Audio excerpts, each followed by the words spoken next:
તો સમાચારોમાં હવે આગળ વાત કરીએ। ધોળકા ખેડા હાઈવે પર બેફામ ડમ્પરે 2 યુવકોના જીવ લીધા છે। તો અકસ્માતની આ ઘટના સામે આવી છે। બેફામ ડમ્પરની અડફેટે 2 યુવકોના ઘટના સ્થળે જ મોત નીપજ્યા હોવાનું સામે આવ્યું।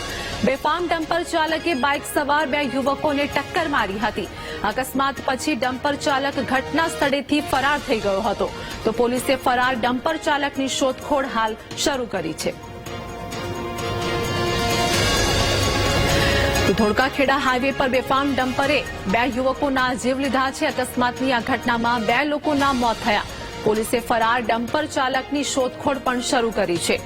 જેમાં ધોળકા ખેડા હાઈવે પર બેફામ ડમ્પરે 2 યુવકોના જીવ લીધા હતા। તે બાદ બેફામ ડમ્પરની અડફેટે 2 યુવકોના ઘટના સ્થળે જ મોત નીપજ્યા હતા। તો ડમ્પર ચાલક જે બાઇક સવાર 2 યુવકોને ટક્કર મારીને ઘટના સ્થળેથી ફરાર થઈ ગયો હતો। અકસ્માત પછી ડમ્પર ચાલક ફરાર થતા પોલીસ પણ ઘટના સ્થળે પહોંચી હતી અને પોલીસે ફરાર ડમ્પર ચાલકની શોધખોળ પણ શરૂ કરી છે।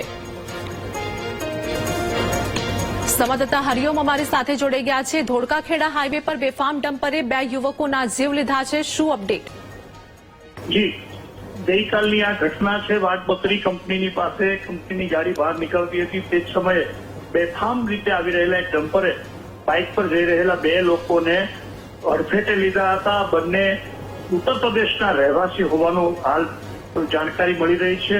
અનમોલ શુક્લા અને નાદિમ મુસ્લિમ આ 2 યુવકોના જે માર્કેટિંગનો ધંધો કરતા હતા અને તેઓ જઈ રહ્યા હતા ત્યારે બેફામ ડમ્પરે તેમને ખસેડ્યા હતા।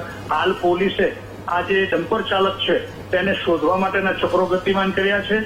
FIR નોંધી લેવામાં આવી છે ડમ્પર વિરુદ્ધ અને ડમ્પરના માલિક અને ચાલક બંનેની સામે હાલ કાર્યવાહી કરવામાં આવશે તેવું પોલીસ સૂત્રો જણાવી રહ્યા છે।